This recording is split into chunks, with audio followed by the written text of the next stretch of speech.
అంటే social social same place కదా. English medium English ఉంటుంది. అందుకే రషీద్ గారు ఇప్పుడు మనకి తెలుగు మీడియాని ఇంగ్లీష్ మీడియాని కంబైన్ కూర్చుంటే పెడితే నష్టం ఏముంది? 2 versions at a time you can teach. ఈజీగా చెప్పొచ్చు మనం. వీళ్ళకి ఇంగ్లీష్ అంటే కష్టమే, వాళ్ళ తెలుగులో చెప్తాం ఇంగ్లీష్ చెప్పేటప్పుడు. ఇంగ్లీష్ సబ్జెక్ట్ కాదు, లాంగ్వేజెస్ కాదు. నేను అనేది ఆప్షనల్స్. ఏం తేడా ఉంటుంది సార్? ఇంగ్లీష్ మీడియం చెప్పేది ఉండదు. ఈజీగా టీచర్ కాదు, వెరీ ఈజీ ఫర్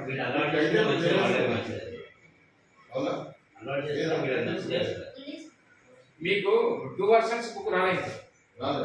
అయితే ఒకవేళ కామన్ క్లాస్ లో కనుక మీకు సోషల్ స్టడీస్ లో లెసన్ చెప్తుంటే మీరు కనుక కొద్దిగా 2 వర్షన్స్ ఎట్ ఏ టైం చెప్పొచ్చు. Social teacher at a time చెప్పిన, బయాలజీ టీచర్ కొద్దిగా కొద్దిగా ఇబ్బంది, సోషల్ టీచర్ వెరీ ఈజీ. చూడండి, ట్రై చేయండి. ఓకేనా? చదవండి మంచిగా.